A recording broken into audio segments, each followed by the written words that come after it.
अस्सलाम वालेकुम जी। फ़ियाज़ रामी आप लोगों से मुखातिब है और उम्मीद है आप सब लोग ठीक होंगे और शुक्र अल्हम्दुलिल्लाह मैं भी ठीक हूँ। बात करेंगे दुआ ज़ारा के हवाले से, ज़हीर बनाम सरकार केस के हवाले से। और आज का जो टॉपिक है दुआ ज़ारा की दुख भरी कहानी। ये एक पूरी सीरीज़ मैं शुरू करने जा रहा हूँ। जैसा कि आप जानते हैं कि इस केस के हवाले से ये एक बड़ा कॉम्प्लिकेटेड केस था और अब बच्ची ने एक दावा दायर किया है एग्जीक्यूशन ऑफ मैरिज का, तकज़ीब निकाह का, जिसमें उसने मुल्ज़म के निकाह को झुटलाया है और उसमें बहुत ही खौफनाक हक़ाइक़ और दिल दहला देने वाले हक़ाइक़ जो हैं वो सामने आए हैं। और हम तो डे वन से ये कह रहे थे कि ये किडनैपिंग और ह्यूमन ट्रैफिकिंग का मामला है और यकीन करें काफ़ी देर से ये स्टेटमेंट मेरे पास पड़ा हुआ था और एक हिम्मत और ज़रूरत नहीं हो रही थी कि इसको किस तरह के अल्फाज में एक्सप्लेन किया जाए। इस पे कैस भाई ने भी काफ़ी मेहनत की और किस तरह लोगों के सामने ये पिक्चर एक रखी जाए कि इस बच्ची को किस तरह से किडनैप किया गया और किस तरह से एक जुल्म सितम की एक दौर से वो बच्ची गुज़रती रही। तो आज इसका पार्ट वन मैं शुरू करने लगा हूँ, दुआ ज़ारा की दुख भरी कहानी। तो शुरू करते हैं जनाब के सबसे पहले तो बच्ची ने जो है वो गैंग का पहला और बेसिक मौक़िफ़ जो है वो जुटलाया, जिसकी वजह से मेहदी काज़मी साहब को कुरान भी उठाना पड़ा था कि जब इन्होंने इल्ज़ाम लगाया कि मेहदी काज़मी साहब जो है उन्होंने शायद अपनी जो बीवी हैं उनके साथ भी कोई लव मैरिज की है या कुछ ऐसा मामला है या इनकी शादी जो है वो सही नहीं है। तो सबसे पहले तो बच्ची ने अपने बयान की इब्तिदा में ही अपनी तारीख़ पैदाइश जो बताई है वो 2008 में बताई है, जैसा कि मेहदी काज़मी साहब ने बर्थ सर्टिफिकेट प्रोवाइड किया था उसी के मुताबिक बताई है कि मेरी पैदाइश 2008 में हुई थी। और आपको याद होगा कि ये मुख्तलिफ़ जगहों पे स्टेटमेंट बच्ची से दिलवा चुके हैं, जबकि बच्ची ने एक इंटरव्यू में कहा कि उसकी पैदाइश 2006 में हुई है, जबकि एक जगह पे बच्ची ने कहा कि उसकी पैदाइश 2005 में हुई है। तो अब इस मौक़िफ़ को बच्ची ने अपने असल बयान में ख़ुद झुटला दिया कि उसकी पैदाइश 2008 में हुई है और यही मेहदी काज़मी साहब का मौक़िफ़ था। और दूसरी उसने बात की कि उस बच्ची के वालिदैन की जो शादी है वो 2005 में हुई है, जिसके मुताबिक जब ये बच्ची अगवा हुई तो ये तकरीबन 17 साल बनते थे शादी को और इस बच्ची की उम्र तकरीबन 14 साल बनती थी जब ये घर से अगवा हुई। तो सबसे पहले तो ये मौक़िफ़ जो गैंग का था इसको बच्ची ने झुटलाया कि उसकी उम्र जो है वो 14 साल है। और इसके ऊपर आपको याद होगा कि लार्जेस्ट मेडिकल बोर्ड बना, गैंग ने जाली मेडिकल बनवाया, ये सारी चीज़ें जो हैं इस बयान के बाद उनकी तरदीद कर दी बच्ची ने और उनको रद्द कर दिया। और ये साबित हो चुका है कि वो मेडिकल भी जाली था और ये एज को छुपाने के लिए जितने भी हथकंडे करते रहे वो सारे जाली थे और वो एक गैंग का प्रोपोगंडा था। और जो मेहदी काज़मी साहब के ऊपर इल्ज़ामात लगते रहे उनकी शादी को लेकर, वो सिर्फ़ और सिर्फ बच्ची की उम्र को कवर करने के लिए था। तो सबसे पहले तो बच्ची ने सबसे पहले तो इनका ये मौक़िफ़ जो है वो उसको रद्द किया। और साथ ही साथ आपको याद होगा कि सिंध से पंजाब लेकर जाने की वजह भी यही थी कि 2 साल जो हैं वो बचाए जा सकें, क्योंकि सिंध मैरिज एक्ट तक का जो है वो 18 साल तक की से कम शादी जो है वो चाइल्ड रेस्ट्रेंट मैरिज एक्ट में आता है, जबकि पंजाब में 16 साल तक की हद है। तो 2 साल बचाने के लिए इसको बहुत सारे हथकंडों से मुल्ज़मान ने कवर करने की कोशिश की। वालिदैन के ऊपर किस तरह के इल्ज़ाम लगते रहे कि जनाब उनकी अपनी शादी को मुतनाज़ा बनाने की कोशिश। और इस हवाले से हम भी बहुत ज़्यादा हद तक सफाइयाँ और ये सारी चीज़ें पेश करते रहे पब्लिक के सामने, लेकिन एक गिरोह था, एक सोशल मीडिया विंग था जिन्होंने इतना मजबूर किया कि वालिदैन को कुरान तक उठाने पड़े। और ये एक दर्द भरी कहानी का एक बड़ा ही दर्दनाक मंज़र था। और इसीलिए आप देखें इस मौक़िफ़ को बच्ची ने ख़ुद अपने मुंह से आकर रद्द किया और ये एक ज़ोरदार तमाचा है इस गैंग के ऊपर और हमारे सिस्टम के ऊपर भी कि हमारे सारे सिस्टम को इस बच्ची ने एक्सपोज़ कर दिया। आप देखें कि जाली मेडिकल बना, आज तक उस डॉक्टर का कुछ नहीं हो सका,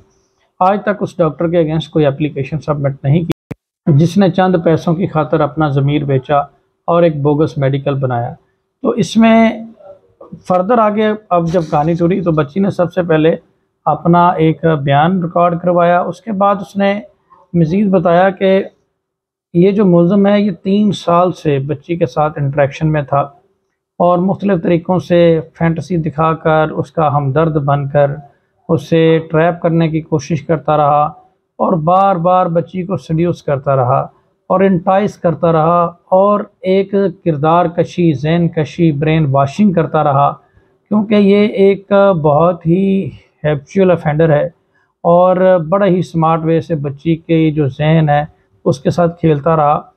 और इसी दौरान इसने बच्ची के ऊपर पूरा कंट्रोल जब अपना हासिल कर लिया, उसके पासवर्ड वगैरह, उसकी तमाम तर चीज़ें जो ले लीं, तो उस फिर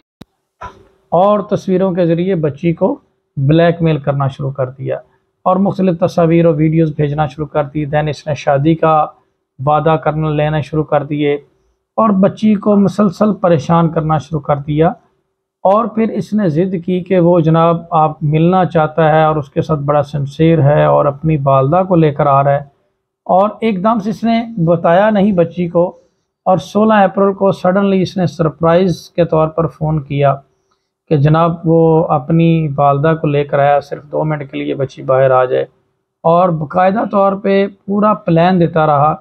कि क्योंकि रमज़ानुल मुबारक का महीना था, मॉर्निंग टाइम कोई उठा नहीं होता, तो अर्ली इन द मॉर्निंग जो है इसने बच्ची को कूड़े के बहाने से बाहर बुलाया और साथ ये भी कहा कि अपने आप को कवर करके आना ताकि किसी किस्म का जो सीसीटीवी फुटेज है उसमें उसकी शक्ल नजर ना आ सके।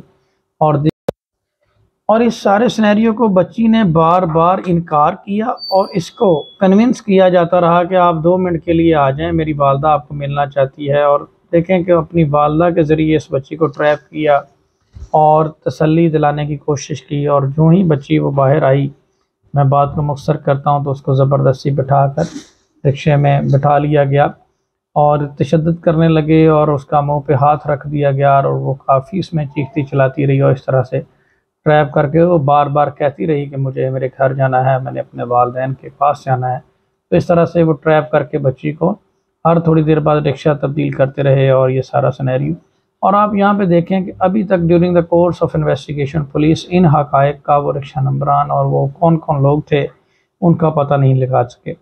फिर उसी तरह से ये लोकेशन बदल कर इन्होंने थोड़ी घंटे डेढ़ की मुसाफत के बाद एक टैक्सी हासिल की और टैक्सी के बाद फिर ये मुख्तलिफ़ टैक्सियाँ बदलते बदलते बदलते बदलते ये लोग जो थे ये लाहौर की जानब मुख्तलिफ़ लोकेशन चेंज करते हुए पहुँचे। और यहाँ पे मैं एक बात अर्ज़ करूँगा कि देखें, यहाँ पे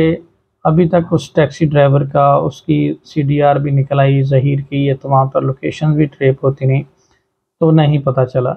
तो ये सारी चीज़ें हैं कि जहाँ पे किस तरीके से बच्ची को इंटाइस करके, ये तो मैंने अभी समंदर को कूजे में बंद किया है, बड़ा ही मुख्तसर एक्सप्लेन किया है। हालांकि एक्चुअली ये बड़ी दर्दनाक स्टोरी है कि किस तरह से मुलज़म जो है वो 3 साल तक पहले बच्ची को हरासा करता रहा, फिर उसको ट्रैप करके इंटाइस किया, फिर उसको वो लेकर जाता रहा। और देखें कि तरह तरह की कहानियाँ बना के इस सारे सिनेरियो को डिफीट करने की कोशिश की गई। इधर बच्ची का जो वालिद है वो अपनी बच्ची के लिए ढूंढ रहा है, मस्जिदों में ऐलानात करवा रहा है, अपनी पूरी एफ़र्ट्स कर रहा है, और दूसरी जानब बच्ची को जो है वो इस तरह से बड़े ही बेईमाना तरीके से ट्रैप करके